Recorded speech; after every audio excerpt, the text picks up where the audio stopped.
You're listening to Rabbi Aryeh Wolbe, Director of Torch, the Torah Outreach Resource Center of Houston. This is the Jewish Inspiration Podcast.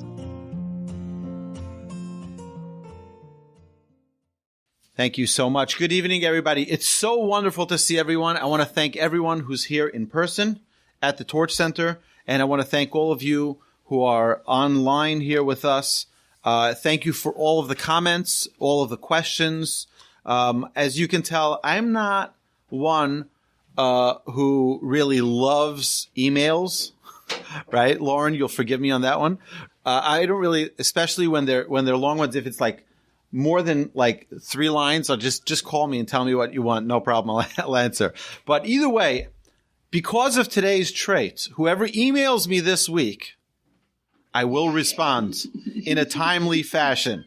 Okay, because of today's trait. So, what is today's trait? Today's trait is Zerizut. Zerizut is translated as alacrity or zeal. Some translate it as being quick, fast, speedy, immediate, prompt, swift, agile, speedy, enthusiastic, excited, eager, motivated. All of these are translations, so to speak, of this trait, this word called Zerizut. In Hebrew, when someone says zariz, it means someone who does something fast. But the Torah doesn't necessarily want us, and God doesn't necessarily want us to do things quickly. Okay, so what does it mean when we say the word zariz or Zerizut? It means not to delay. Not to delay. Now, before we begin, we sent out, I hope everyone received this in your inbox. You may get 2 emails, one that says that class is starting in 80 minutes and one that says it's starting in 70 minutes. We're having this problem. I've never had an issue with our system till this class, this series. Last week we had the problem. It came a day late. And tonight we had the issue again. You didn't get one, right? No. So we started a new system later on tonight. So hopefully everyone received that email. Those who went through the website, who registered through the website, you should have received a link to the folder which has all of these sheets, all of the handouts. But when we're going to work on tonight's trait, which is with the Mita worksheet, which you should hopefully have every night at every class. For the end of the class, we'll go through it and we'll work on. Here we go. So this is the Mita worksheet, and the Mita worksheet is structured in a way that we will, throughout the class, we will be defining the trait. You'll be defining the trait, and then take your own introspection when you have a few minutes and evaluate, where are you holding as an individual? Where am I holding in this trait? And then set out a plan of how you want to tackle this trait. But before we do that, it's important for me to share with you 2 very, very critically important pieces of information. The first is that Judaism is a one small step system. It's a one small step system. What do I mean by one small step? So, do you know that in the tabernacle, there was a ramp that led to the altar. There were no stairs. There was only a ramp. Why was there a ramp?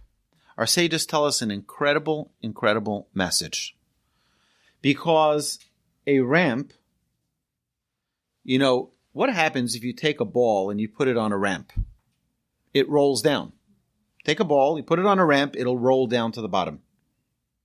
But what happens if you take a ball and you put it on a staircase? You put it on a staircase, you can set it still, leave your house, go on vacation, go on your cruise, you come back a week later, 10 days later, and the ball is exactly where you left it. You can stagnate on a staircase. You cannot stagnate on a ramp.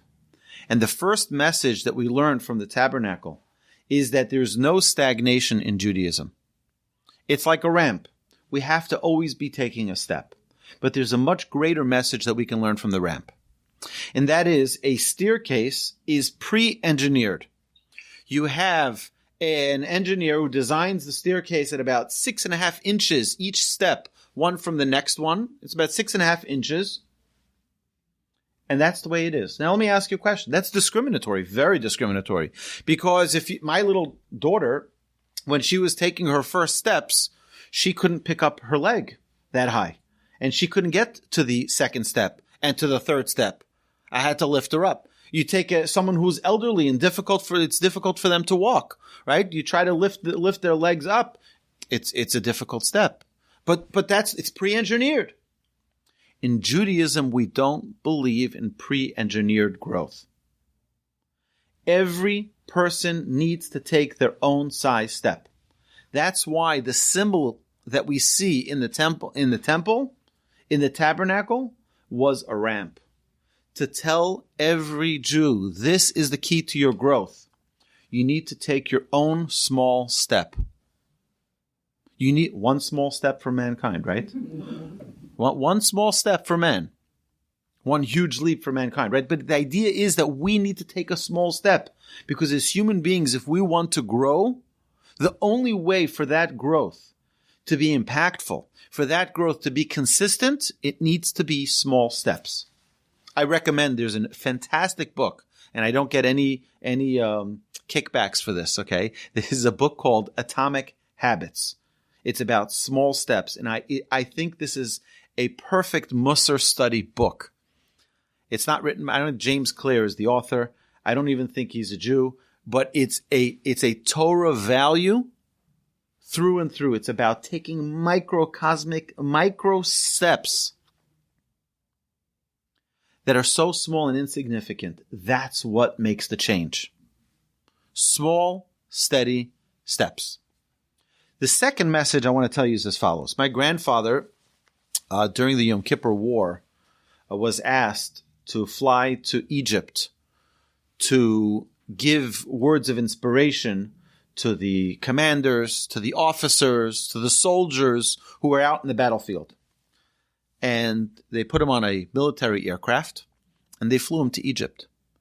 And during the flight, my grandfather looks out the window, and he sees that the plane is flying so low. And he asked, is there any issues with the engines? Why are we flying so low? So they said, no. You have to understand that they still have radars. The Egyptians still have radars that detect aircraft flying. And if they detect an aircraft, they'll shoot us down. Their rockets will shoot us down.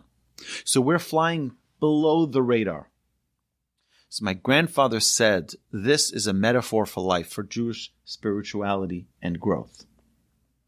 And that is the Yetzer Hara, the evil inclination, is always there like the radar to shoot us down. But he doesn't look to shoot down the little guy. He looks to shoot down who's the big shot. It's like the police officers. They're not looking for the guy who's driving 2 miles over the speed limit. They're looking for the guy who's driving 30 miles over the speed limit.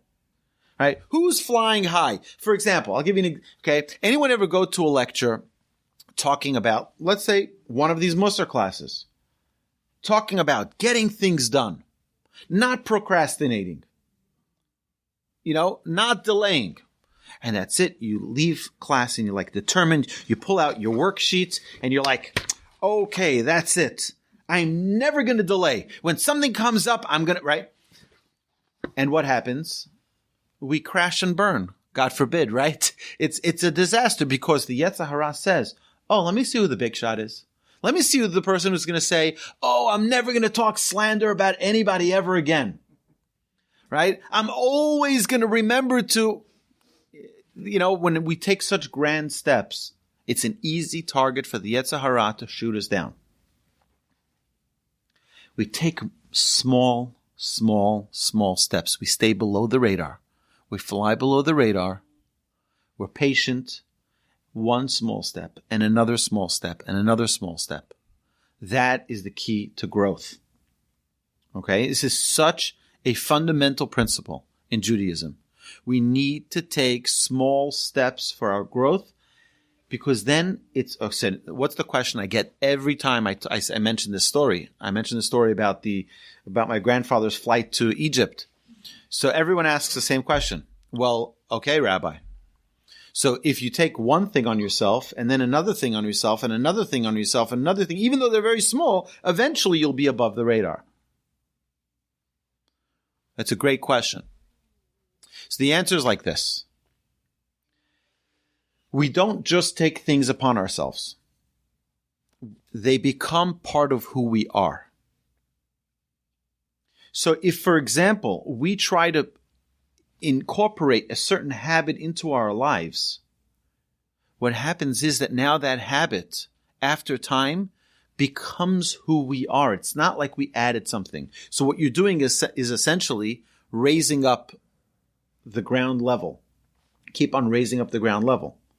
Understand? So it's not like, oh, we're going to get above the radar, but rather what you're doing is you're elevating from the ground up. We're elevating ourselves, and everything else around us is elevating itself as well. It's getting raised higher and higher. So this is something which is really, really important for us to understand. That when we work on a trait, don't try to jump too high too quickly. Take something atomic. And that change will be the change that will transform your life forever. I'm telling you, I'll give you another example. A diet. Anybody here ever try a diet? I did many times, right? And we try to say, oh, okay, no more this, no more that. We try to, it's like, and how many times does that work? Very rarely.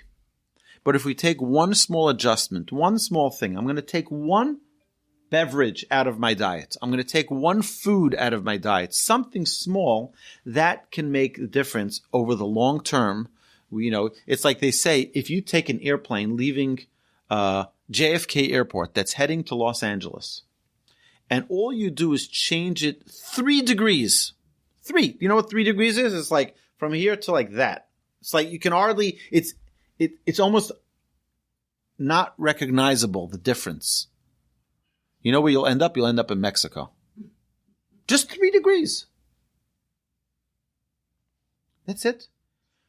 Over time, it's a huge impact when we're able to change one small little step.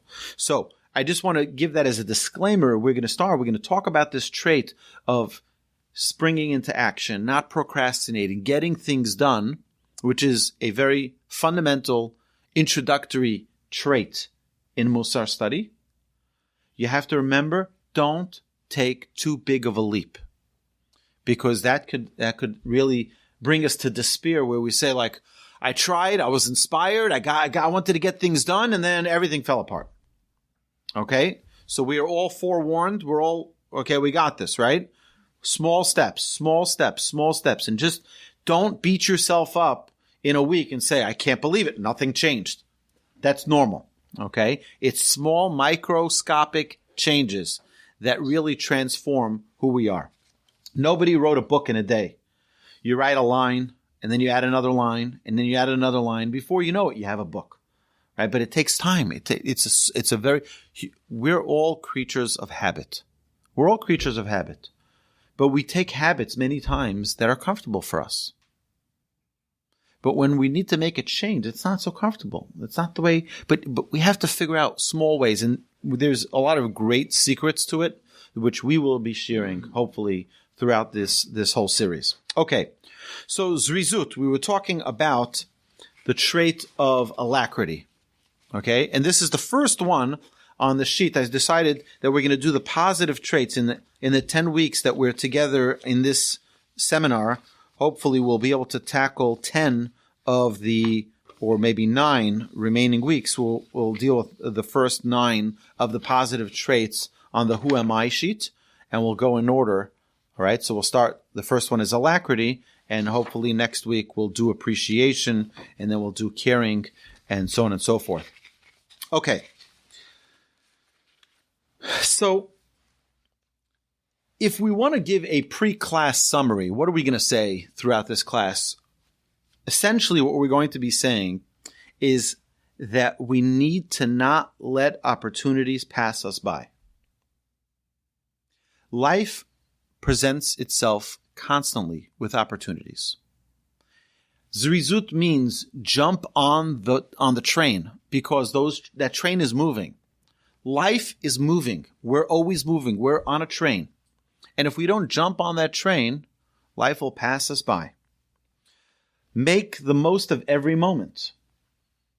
Make the most of every moment. I'll give you an example. And this we'll be able to interpret in many different ways. But does everybody enjoy coffee in the morning? Right? Do we enjoy coffee? We love coffee. Right? I love coffee. Without 2 cups of coffee, my day hasn't begun. Okay? So I learned something really special in my own study of Mussar. I learned something very, very special. There are 2 different ways you can drink coffee. You can drink coffee where you have your coffee mug and you got your bag and your notes and your papers and you run out of the house and you're running into your car and your radio's on and it's all busy and you finally get to work and you're like, I got to get the day going. Right. Or you take your coffee and you take a smell. I'm the luckiest human being on earth. I have coffee. It's warm coffee. It's delicious coffee. That smell. Right? What's the difference? The difference is that one way you're rushing through life. In one way, you're taking every experience you have, hopefully, starting with the coffee, and enjoying it and maximizing it. Don't rush through it. When you're living through life, live through life. Don't exist through life. So when you grab that coffee tomorrow morning, that could be your acceptance for Zerizut. Take a second and just enjoy the moment. We're in a rapid fire paced world where everything's on. Come on, let's go. It's like scrolling on Facebook or Instagram, or it's like just everything's scrolling. Move it. It's okay. Take it easy. Just enjoy. Okay? So make the most of every moment. That's part of Zerizut. It's part of alacrity and zeal. Is we think it's to move fast. No. Make it count. Don't be lazy and don't procrastinate. Don't be lazy and don't procrastinate. Okay? We'll see what this means and let's get into it. Okay. So really zeal or alacrity is the introduction to all traits, because if a person is stuck with laziness, then they can't work on anything. So we'll never be able to work on any trait if we don't have this one mastered somewhat, at least getting into, right now we're going to touch a flavor of it. I've dedicated in different locations we've taught this class as a 4 or 5 week series, just this trait, because there's so much to talk about to really internalize and make this something which is, and by the way, just because I spoke about it in other classes doesn't mean that I don't waste time and I don't procrastinate and I'm not lazy, right? I guarantee you it's something that we constantly need to remind ourselves of. We need to constantly renew and refresh ourselves with this. Okay. It adds quality to our actions. So while you have that same coffee, it's a different coffee now. You're adding quality to the experience. You're doing your paperwork, right? You can stop for a second and realize how fortunate you are that you have a job, that you're able to sign documents. You put things into perspective. It's also the battle against our nature. Our nature, the Ramchal, the great Kabbalist and Mussar master, the Ramchal, who lived 200 years ago. In his first chapter discussing Mussar matters, he says, the nature of man is heavy. We are all heavy, human beings. Look at this pen. This is not a heavy pen, but you know what happens if I leave go of this pen? It falls. It falls. Why? Because nature, everything in this world is heavy. Every human being prefers sitting and relaxing than going and working. Of course we want to accomplish. Of course we're motivated. We have objectives and we have goals and we have missions and we have passions. But the nature of mankind is heavy. We don't want to rush and work. We don't want to, run around and do things. I know many people who prefer just sitting and watching football. And I want right? Congratulate you, Ed, right? You had your Alabama game tonight and you came here to learn Torah. You drove 70 miles to get here. It's really incredible. So congratulations. But that's, we all have these choices that we need to make. And the truth is we have to battle against our nature. The nature of humanity is to be sedentary, is to be heavy. And the minute we recognize this, it makes life a lot easier. The minute we realize, you know what? Trying to get out of bed in the morning is like, oh, it's such a drag. I'm so tired. I don't want to do this. I'll hit the snooze button. But when we realize, you know what? That's my nature. My nature is to be heavy. Let me fight my nature. Let me push myself out of my comfort zone.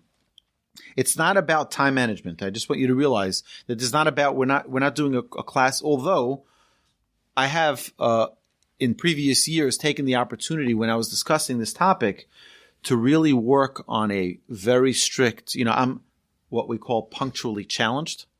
Okay. So to me, it's a very important thing. And I've been working for many, many years. You've been in my classes for 12 years, right? About 12 years. And you've seen that, I've been working on this. I'm not perfect yet. Right? But I've been working on becoming more timely and more punctual and being where I need to be on time or early. To me, it's a total shift in everything in my life because I love last minute. I love, getting it done in crunch time. It's like, that's my sweet spot. My wife goes crazy about that. She's like, she like, if it's like an hour before any deadline, like that's, I live there. Okay. I live there. Right. And my wife is like, she can't stand that that's when I kick it into high gear. It's just like, we had 2 weeks to deal with this. Now you have to do it. Right. It's like now. Right. Well, we can turn you on time when you're 10 minutes late. Right. Thank you. So over here, the people in person class know that it's called awolbe time. But we try to, life is about working on ourselves. It's a workshop. We say this about marriage. It's a workshop in character development, but life is a workshop in perfecting our character. That's really what it is. Nobody is perfect. We talked about that last week. Everyone has to find where their weak link is and try to fix it. By the way, even in our positive traits, we have some traits that we'll be much stronger at and some traits that we're a little bit weaker at. We need to pay attention to it. It's just like, anyone ever take their car? You take your car in for a tune-up and they say, you got to fix your oil needs to be changed or your air filter needs to be, or your tire is missing some pressure, right? You need to tune it up. As human beings, Mussar is our tune-up. We have to tune up because it's not going to fix itself. Your car is not going to fix itself. You got to take it to the dealership or take it to where your mechanic, right? And get it tuned up. This is our own spiritual tune-up where we check the air pressure and check the tires and check the filters and check the all of the fluids. This is what we need to do. And this is our work. So it's not about time management or to do things quickly, rather setting our priorities and becoming doers. This trait is about becoming doers. Our sages actually, I wrote down here, our sages say that, it's actually, there's a very good marketing slogan by Nike. It's called Just Do It. Just do it. It's such a motivating 3 words. Just do it, right? Become a doer. But our sages, I had it over here. Oh, listen to this. Amazing. It says, Kain minhag bnei Adam. This is the custom among people that when they see a zealous person, meaning they see someone who gets things done, they say, this is someone who is all life. He's living. He's doing things. He's getting things done.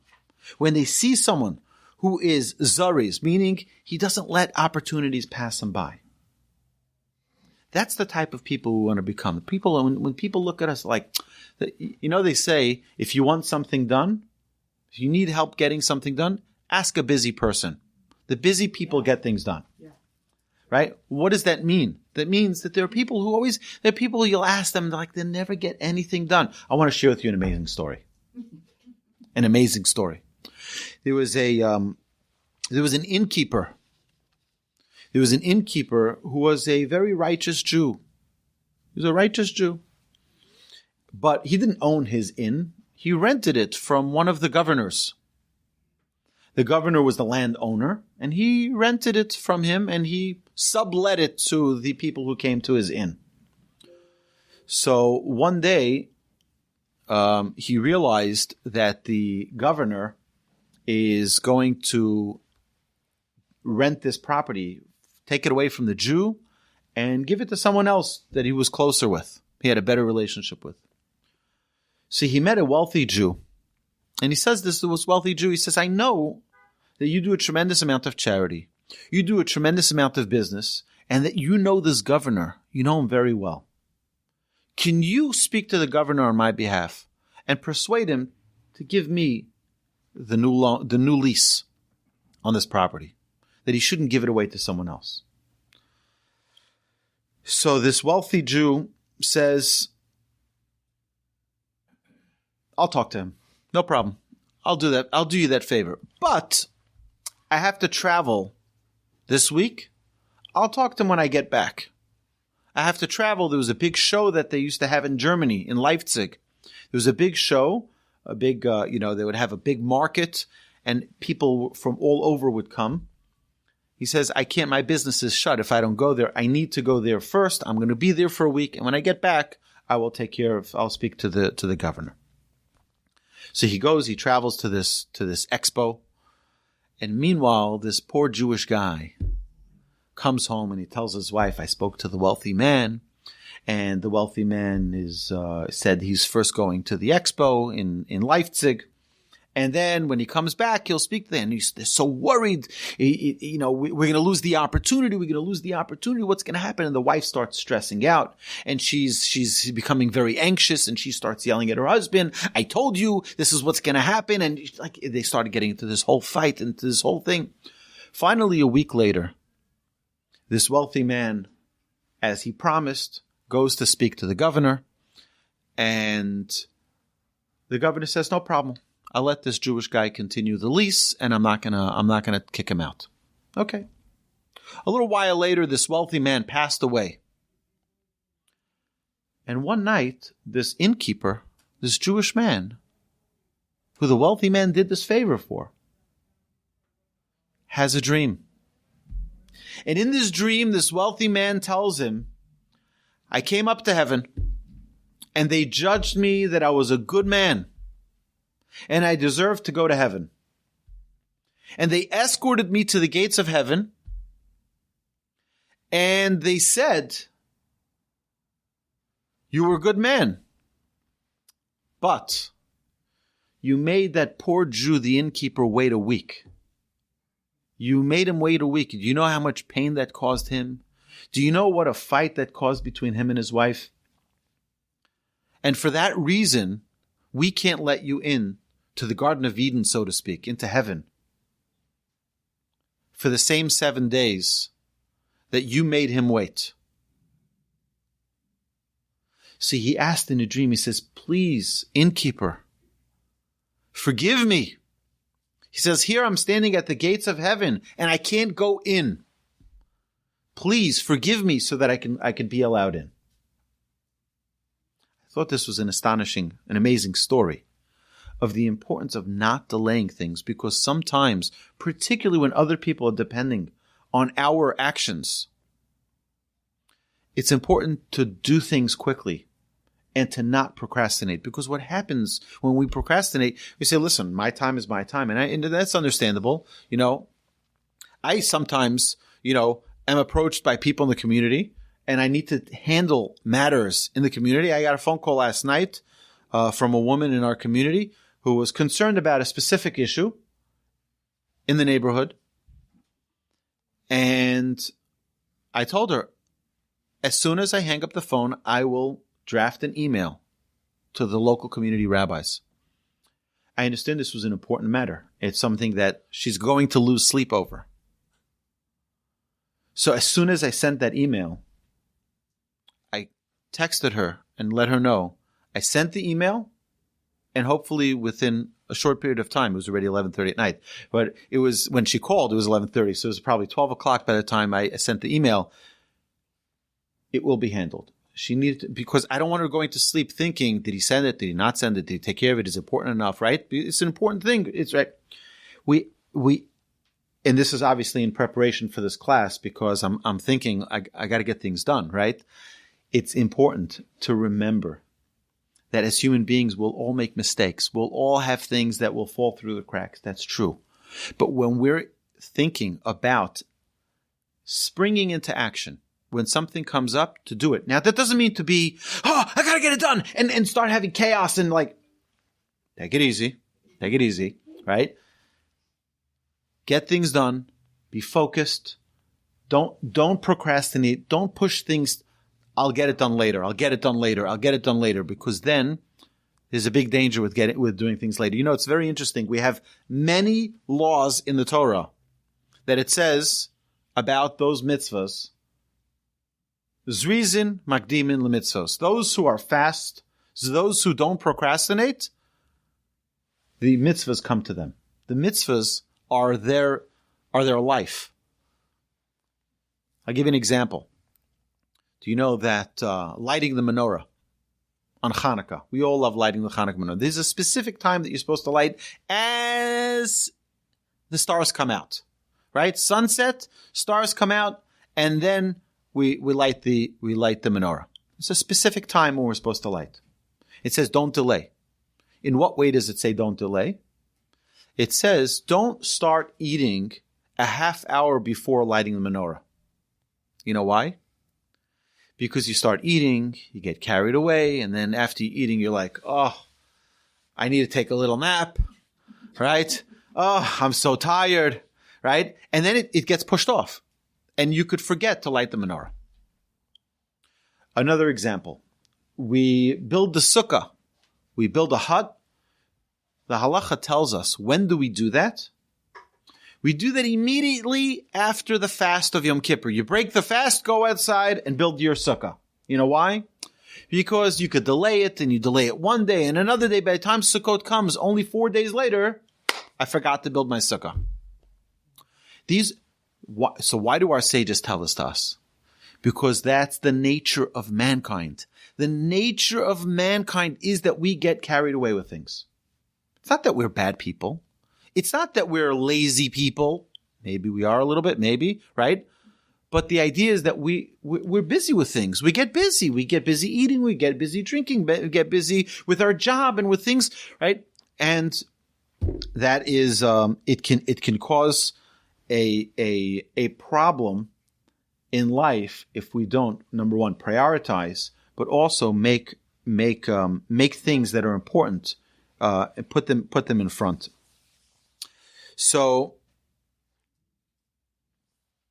doing a mitzvah and not procrastinating, not letting it expire. It says is a ma'aseh, is an action, shahashchina shora aleha. The presence of God, when we jump at a mitzvah, we jump at an opportunity. Someone calls you for a favor. You can say, yeah, I'll do it. Or you can say, I don't know. Let me think about it. I'll get back to you. I'll see. Right? Those are all, we can say excuses. I don't want to say excuses. I want to be nicer.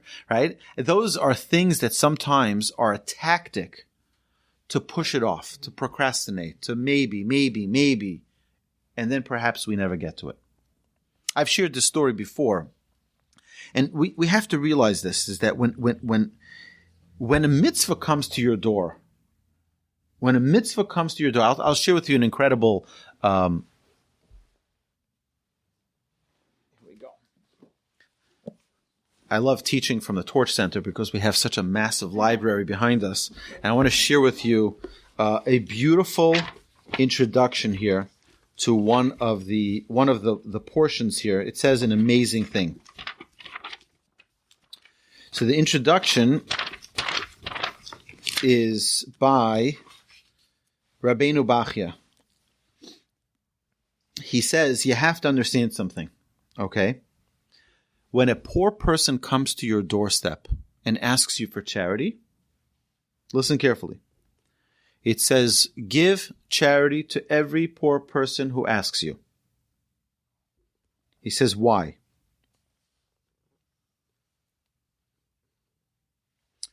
Because there's a verse. It says, no sin l'rosh ein machzor. You give to a poor person, you will never miss out.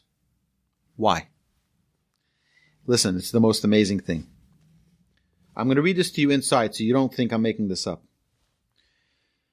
He says, because when someone asks you for charity, do you know who that person is? That person is not really a person. Ki anosin staka la'ani, when a person gives charity to the poor, lahakadosh baruch hu nosna, you're giving it to the Almighty. What does that mean? You're giving it to the Almighty. Someone comes to you, someone knocks on your door and says, hey, who's that? Jared. What's going on, Jared? Right? He says, Jared, can you help me out? I have this institution. It's really important. Great, does great things. Right? You say, well, I don't know. I just gave money to my local synagogue, and I gave money to the federation. I gave money to to my child's daycare program. And it's like, I'm a little strapped. Never send someone away empty-handed. Give them something. Why? You think it's just the person who came to you. Wrong. It's the Almighty who came. It's the Almighty who came to test you. He wants to see, are you going to greet them with a smile? Are you concerned for what their issues are? They say, more than what a poor person needs in the money that you give him, it's the smile, the teeth, the white teeth that you show him. It's the quality of the mitzvah, not the quantity. To do a quality mitzvah. So when we have an opportunity that comes our way, an opportunity knocks on our door, it's the Almighty there saying, hey, I want to see, are you serious about this? Do you really want this opportunity that I'm bringing your way? Give you an example. You get a phone call, oh, there's someone who missed their flight. Can you go pick them up from the airport? I have 1,000 things to do today. Picking someone up from the airport is not one of them, right? Because generally the way our day goes, it's like, this is what I have on my schedule, right? And there's no room for anybody else's things on my schedule, right? This is not, when I looked at my schedule this morning or last night, it wasn't on my schedule. And we sometimes are a little bit, we don't want to be as flexible, perhaps, for what might be important to someone else. But I want to share with you an amazing story. I got a call. All these calls come at night. But I get a call. Someone from our community was coming from St. Louis, and his flight was delayed. And he tells me, Rabbi, I'm so sorry to call you, but I don't know who to call. And my flight is arriving at 1 o'clock in the morning. And I know you're probably the only one in our community who's up at that hour. So can you pick me up from the airport at 1 o'clock in the morning? I said, sure, no problem. Just tell me the flight information. No problem. I mean, again, I'm trying to live what I teach, right? What we learn from our sages, what the Torah teaches us, right? I didn't think too practically about this. But a few minutes later, I texted him. I said, hey, you didn't send me your flight information. Can you please send me your flight information? Because So he texts me back. He says, never mind. He says, I got to the gate and I saw someone else there that I knew, and he has a car at the airport. He's going to give me a ride back. So I ask you, my friends, why did God make him call me? at 10 o'clock at night, at 9:30 at night, whatever time it was. And then you think God didn't know that there was someone at the gate that he was going to see 5 minutes later? So why did God ask? Why did God make him ask? It's my test. It's my test. And I'm telling you, we all have these tests every single day. To see, are we willing to do something for someone else? Are we willing to step out of our comfort zone? Are we willing to adjust things that is like, this is not what I had in mind? I saw someone yesterday. I get a phone call. This is right before the wedding we had here, the beautiful wedding at the Torch Center. I'm about to officiate a wedding for a lovely bride and groom who are sitting here, Mazel Tov. And we have a bride right here who's getting married tomorrow, God willing. Right. So as I'm on the way coming to the Torch Center, I get a phone call from a friend of mine. He says, hey, my son was just driving past the Torch Center and his car broke down. He got a flat tire. Can you help him fix it? Those of you who know, we have an organization called Chavirim, where we help people we have a Hatzalah for medical needs and Chavirim for non-medical needs, and volunteers. I dispatched it, and 2 guys were there in no time. But I stopped by on the way before I walked in here to the Torch Center. I stopped by and said, guys, is everything okay?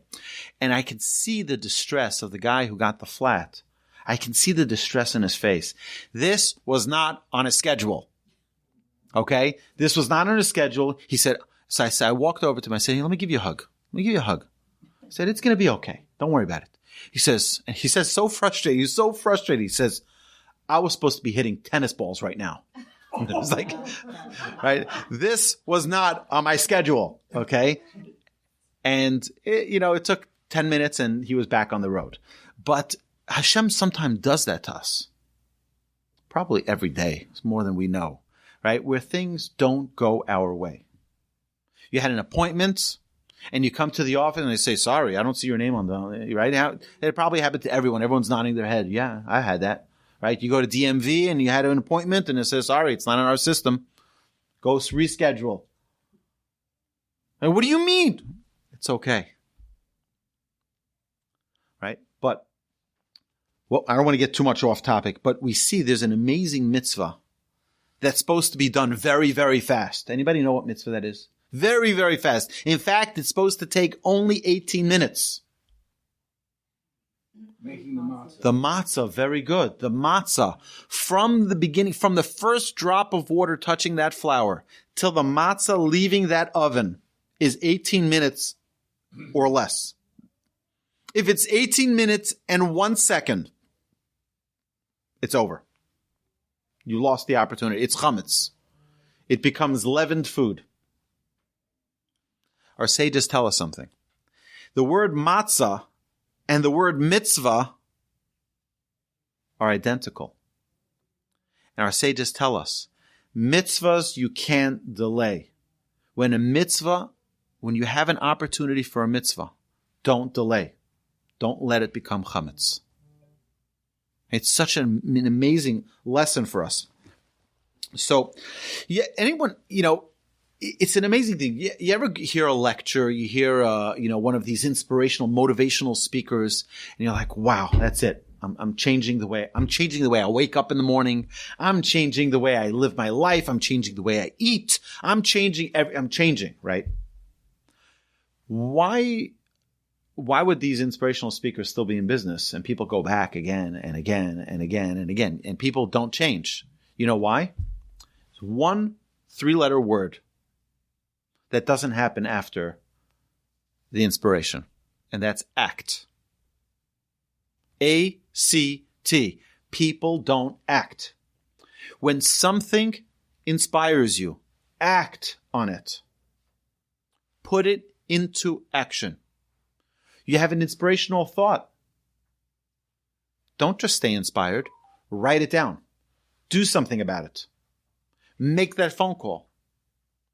Oh, I'll get it done next week. I'll get it done tomorrow. You know what they say? Today is the tomorrow you said yesterday. Every day we say, oh, tomorrow. Well, today is that tomorrow that you said yesterday. It's such an important thing. You know, there are different ways that people do acts of kindness. There are people who you give them the opportunity, they're on it, and people are like, whatever. Procrastinate. There are different ways that people go to synagogue. There are people in my neighborhood. We're a pretty a closed-in neighborhood. Some people call it the ghetto, right? So right. So people are walking to shul. People are driving to shul. There are people who are taking their time going to shul, to synagogue, right? It's different ways. They're both going to the same place, but there are people who they're on a mission. And people are like, my wife told me I have to, so I'll go, right? So it's like, and the truth is, what type, we have to determine for ourselves what, in every area of life, what type of person am I going to be? Am I going to be the person who's, I got to get things done? The clock is ticking. I know this is a little bit of a morbid thought, but stick with me for a second here. I think the greatest gift to give to any child born is a counting down clock from 120 years. 120 years. As soon as the baby's born, start the clock. 119 years, 11 months, right? 29 days, 23 hours, 59 minutes. Okay? And slowly, every second goes down. Goes down. Imagine if we had such a clock. And then you wake up in the morning when you're 20 years old and you see, I only have 100 years left. And when you're 40 years old, you say, I only have 80 years left, in the best case. Right? I think it would put a different value to life. That we realize that we don't have eternity. We have a limited time. And we need to maximize. When you wake up at 90 and see I have 30 years left. What? You're saying that you wake up at 90, you have 30 years left. Yeah, I hear it. So but it's such a perspective that we realize, 1 second, we don't have forever. It's a limited amount of time, and we can fill those years, those minutes, those hours, those seconds with quality seconds and quality minutes and quality hours without regrets. I can't begin to tell you how many people I've met in their 50s, 60s, 70s, 80s, and you tell me, Rabbi, if I just would have met you 40 years ago, my life would have been different. Well, you didn't meet me 40 years ago. Today is a day. Now, I'm not the Messiah, you know what I'm saying? It's like, but today is today. Today, make today count. Make today an amazing day where nothing passes by you. No opportunity passes by you. That's what Zerizut is. Zerizut means I don't let it expire. An opportunity comes my way, let's get it done. Let's get it done. And we all have the ability to prioritize what's important, what's not important, what's more important, what's less important. There's an amazing principle by one of the great, I don't remember the book, but I actually remember the name of the book. It's called Getting Things Done. When I moved to Houston and I became the executive director at Torch now almost 17 years ago. So a friend of mine gave me a book. I don't remember the author, but it's called Getting Things Done. And he has the 4D policy. Okay, everything. You have a desk filled with papers. You make 4 piles. Each one is a D. Okay, do, defer, delay, and delete. Oh, I have it here. It's David Allen. David Allen, Getting Things Done. Okay, do, defer, delay, and delete.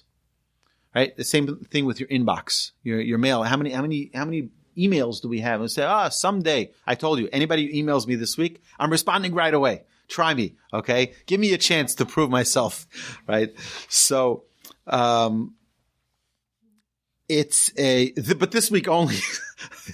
No, I'm going to try it. I'm going to try to improve. But again, there are things that we need to do right away. There are things that we can, you know what, this I can do next week, I can do in 2 weeks. There are things that I'm just going to push them aside. I'll defer. I'll delay them a little bit. There's those that I can defer, and then there are others. And I would say delegate is one of the D's also. There's some that you can have someone else do. You don't need to be doing that. Okay. And then there's delete. There are things that it's just, this is not right. When you did you update your auto insurance? Right. Okay. You're right. Just not auto insurance. I'm talking your auto. What is it called? Yeah. I think everyone knows what I'm talking about. Your extended warranty. Your extended warranty, right? Yeah. So that you can delete. Okay. So we see that Reuben, the oldest of the tribes, was scolded by his father for being reckless, for being hasty, for being impetulant. He didn't think things through. That means there's a danger of doing things without thinking. Just do it. Right? And that's the risk. That's the other side of doing things and not properly thinking through it. And I think it's very important that, yes, I'm on it, but let me just give a second of thought to it. Make sure that I'm doing the right thing. Make sure that I'm heading in the right direction. So,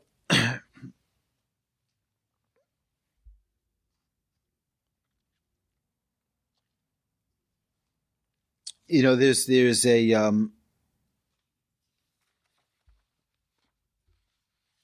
so they say that Zerizut Makdimin LeMitzvot, which is the tractate in Talmud, says in Psachim 4a, says the zealous advance themselves toward mitzvahs.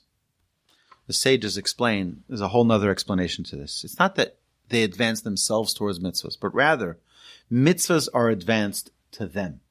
Opportunities come their way because they allow those opportunities to come. They open up the doorways. They open up the channels for more blessing to come their way. The more they rush towards a mitzvah, towards an opportunity to do good, the more opportunities will allow we allow for ourselves for doing those mitzvahs. So there are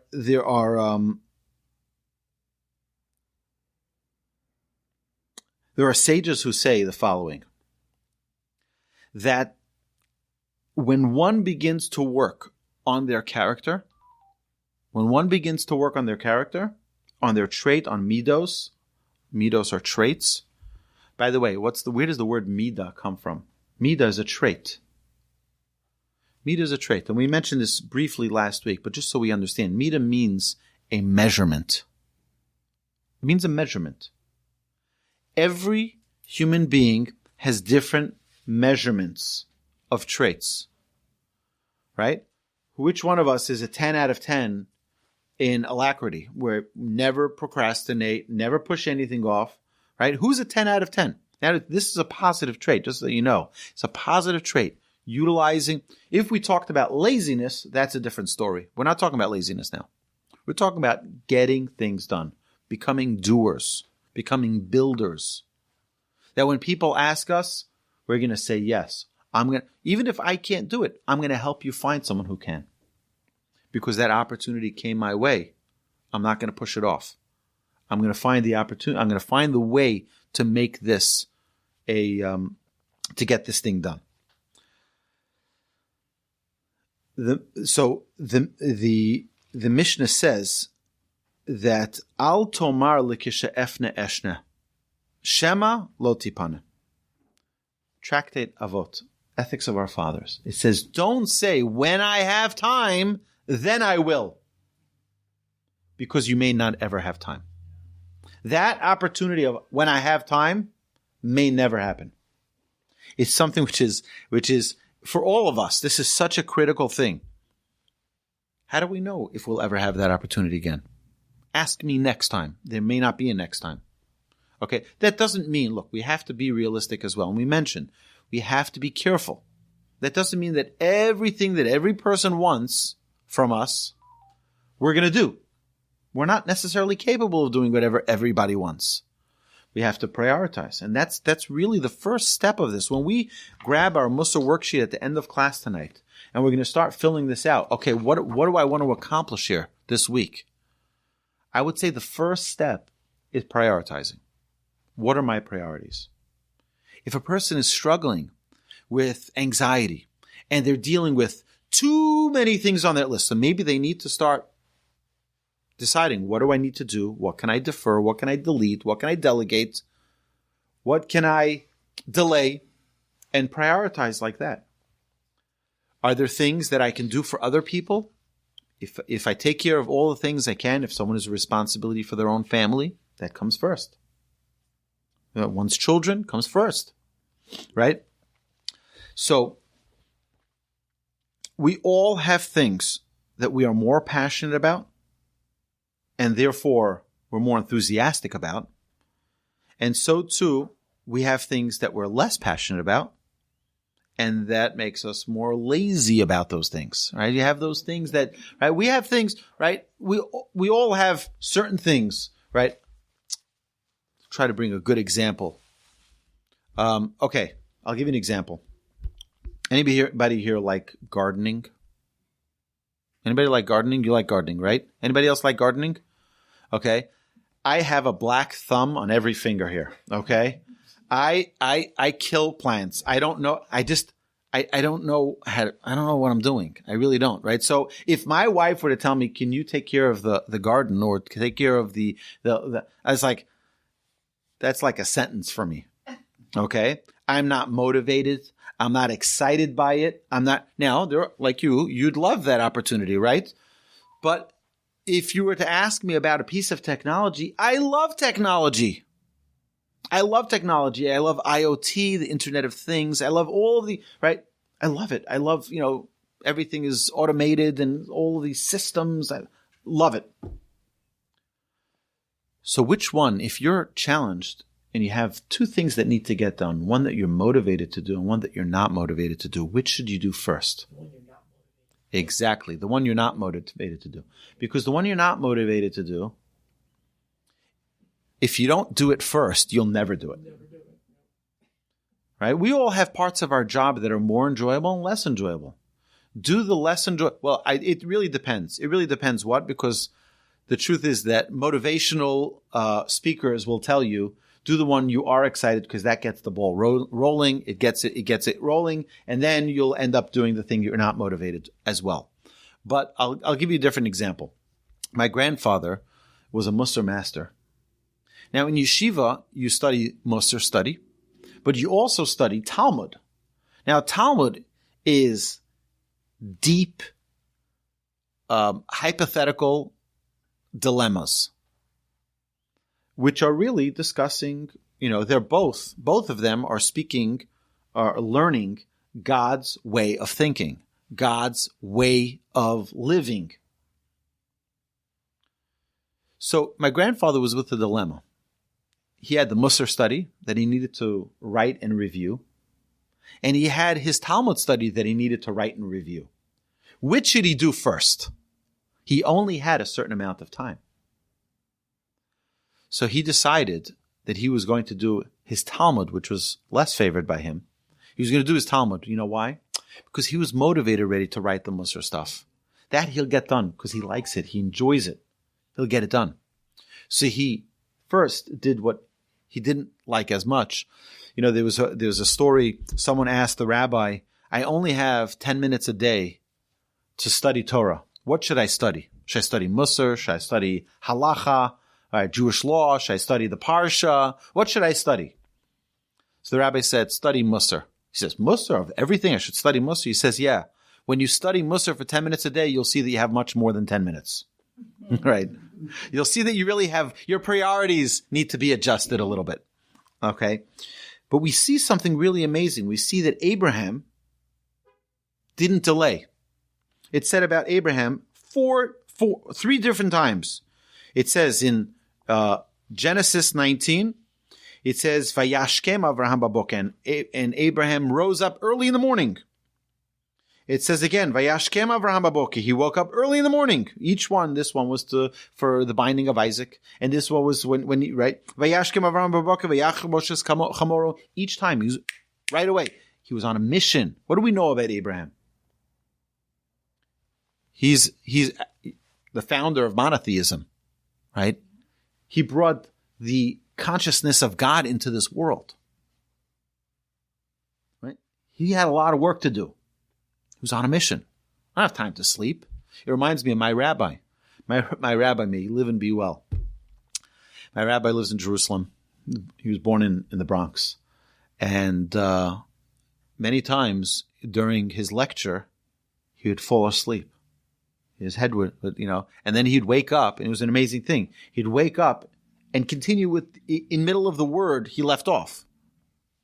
So I once asked him, I said, Rebbe, you're a little bit tired, maybe you should sleep. He says, I'll sleep when I die. All right. He told me he sleeps 2.5 hours a night. He sleeps from 11 o'clock till 1:30 every night. That's it. That's it. He says he trained his body to need less. And sometimes, he has a little short during the day, a short nap, a little, right? But he told me, he says, I don't have time to sleep. I don't have time to sleep. There's so much to do. I said, why do you wake up so early? He says, because it's the only time I can learn without interruption. He says, all day I have classes, I have people calling, I have questions. He's a rabbi of a big community. He's a rabbi of a very big yeshiva. He has over 450 students who have graduated through his rabbinical training, who are all over the world, right? And he's training new students every year. He has another 50, 60 students going through the system. It's an amazing program. And he's one of the leading rabbinic authorities in Israel, living in Jerusalem. It's unbelievable. Where does he have time for everything? And when you ask him, I've asked him so many different questions, sharp as a whip. It's amazing. He knows everything. So someone once said to him, he said, it's not fair. If I was smart like you, I would also know everything. He says, that's not fair. He says, that's not fair. He says, I wake up every morning at 1:30 in the morning and spend 5.5 hours reviewing so that I can remember. Because to him, knowledge of Torah is a priority. So he spends his time, right? To him, that's a priority. As soon as the crack of sun, right, he's praying, and then, boom, the marathon of the day is on its way. I will tell you something very, very special, though. A friend of mine told me that he met him at a florist. He met my rabbi. He saw him at a florist on a Friday afternoon, and he was picking out each rose. He was picking out, he wanted a red one, and he wanted a pink one, and he was like picking them out, putting together the bouquet for his wife for Shabbos, right? And every single Friday, the student said, you can see him at the flower shop, and he picks out the exact roses, each one, because that's also a priority for him. He may be away all day. He wants his wife to know how much he loves her. He wants to know how he wants to express his passion. Right? Now, there are some people who don't like roses, all right? If you can believe that, right? But he knows what's important. He has his priorities. So he could say he can come home and say, I'm sorry, I'm a busy guy. I don't have time to buy roses. Or he can say, this is a priority. This is something I need to get done. Vayashkem Avraham baboker. Abraham woke up early in the morning. This doesn't mean that you can't sleep in. This doesn't mean that if you hit the snooze button that it's all for right. No. The idea is that we have prayer. I'll give you another example of a mitzvah we don't wait for. The bris. A baby 8 days old. When do we have the bris? In the morning. Why in the morning? Don't delay. Don't delay the mitzvah. So we have many, many, many, many more pages to go of notes but we don't have time to continue forever. I want to take everyone's questions still.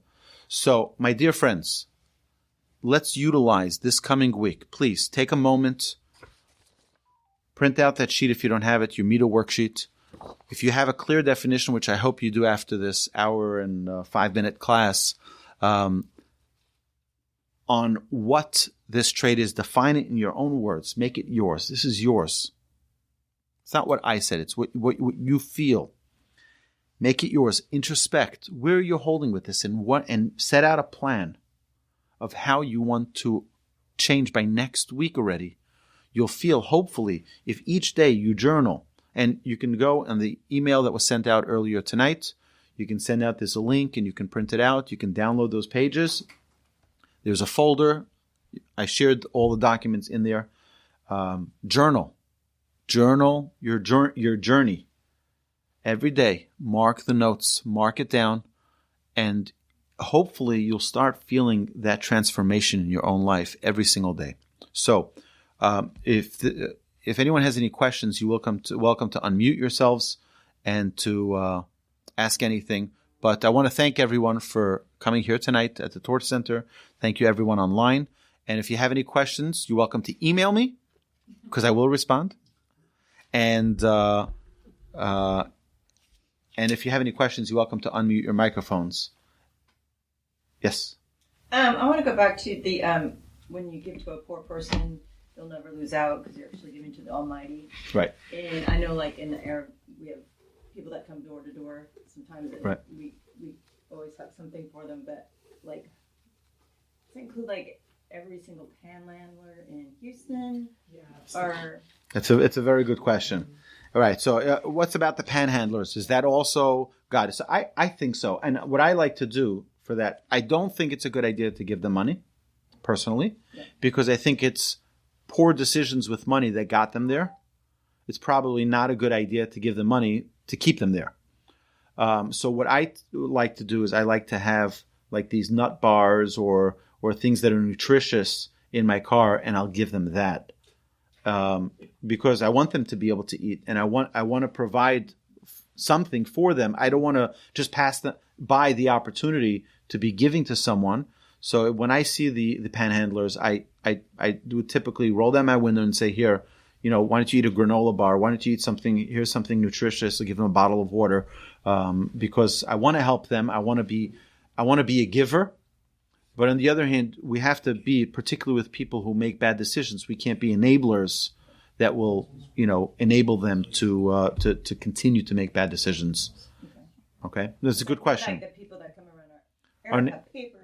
Right, and even then, you want to make sure that you prioritize, right? Yeah. We have local institutions, we have our own schools and our own shuls and our own, right? So that there's, the Rambam, Maimonides has the laws of priorities. But the idea is always to remember to be the giver, and that we should always be blessed to be the givers on the giving side. And that's really what we want to be, is we want to take that opportunity and take that privilege to be the giver and be godlike in the way we give.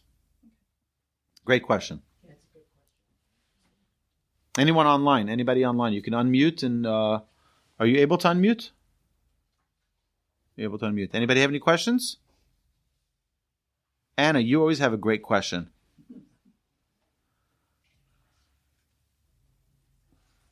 Sorry, Rabbi Wilby, I lost my name today.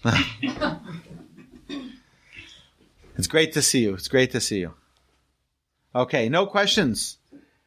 Okay, everybody, let's get to work. We got a full week ahead. Oh, you got a question?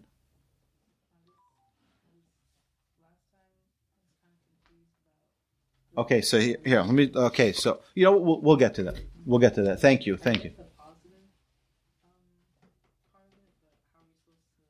Okay, we'll spend time. Rabbi, I have a question. Sure. Who's speaking? Hi, my name is Rebecca Suissa. Hi, Rebecca. Joining from Maryland. Hello, Rebecca. Maryland. Hello. How's the weather up there? Cold. Very cold. I'm sorry. It's fine. Right. The seasonality is nice. Right. I will tell you that we also have like frigid weather. It's like 60 degrees here in Houston, and it's like everyone's pulling out their boots and they're I recently moved from Los Angeles, so I'm familiar with that kind of cold. Right.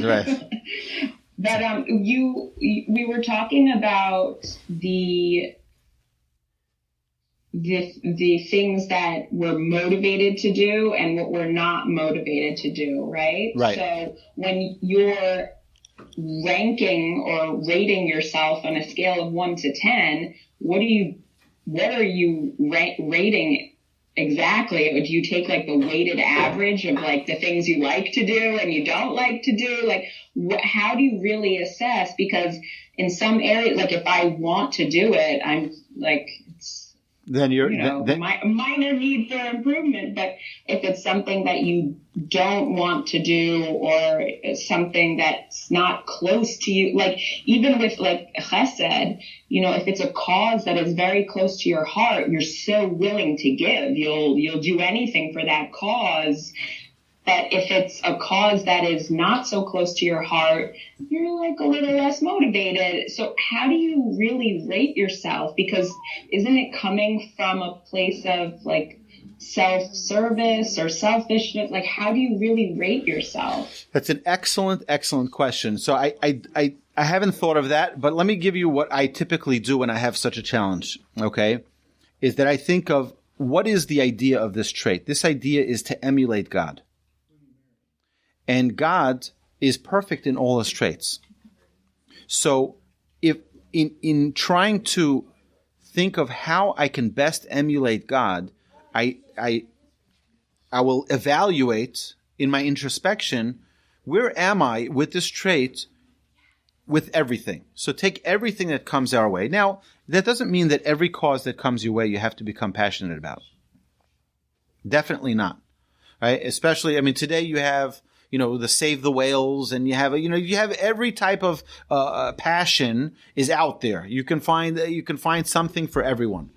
But the things that are within your realm, with things that are within your world, how are you dealing with those? And I think that that's really where we need to, take the general things that are in your day and evaluate them. And slowly expand that out. Is that how about things that are irregular, things that are not part of my daily schedule, and evaluate those. So you can make, things that I'm passionate about. I'm a 10 out of 10. Great. That's phenomenal. Keep that strong. Now, how can I add other things that are out of my comfort zone and bring them into the fold and make them as well part of the 10 out of 10? Okay. Thank you. Rebecca, does that answer your question? Yes. Okay. Yes. Terrific. Thank you. Thank you so much. Thank you for joining us. All right, no questions here? Nobody else? Hello, Robert. You got a good question there? All right, everyone. Have a terrific evening. Thank you so much for joining. I look forward to seeing you next week. Rabbi, what was the name of your grandfather? You said that he wrote a book. Recording stopped. Yeah, who's that, Lauren? Yes. Okay, so, he wrote a book named Alei Shur. Right over here. This is the book. Alei Shur. It's only in Hebrew. It's in the process of being translated. Not out yet. It's going to take a lot of time and a lot of money to translate this. But this is a masterpiece of incredible brilliance. I guess I had to just listen to his sons. His grandsons. But yes, I'll tell you what. I wish I would have 1% of his brilliance. He was just an unbelievable man who lived this. He didn't write it as many people write books. They take a 6-month break, they do research, and then they write their book. This was my grandfather's life. I would say that this is his autobiography. This is who he was. And by the way, he has many chapters talking about this very topic of Zerizut that we discussed today, of alacrity. He actually discusses this in the book, and some of what we discussed tonight is a small little, summary of what he says.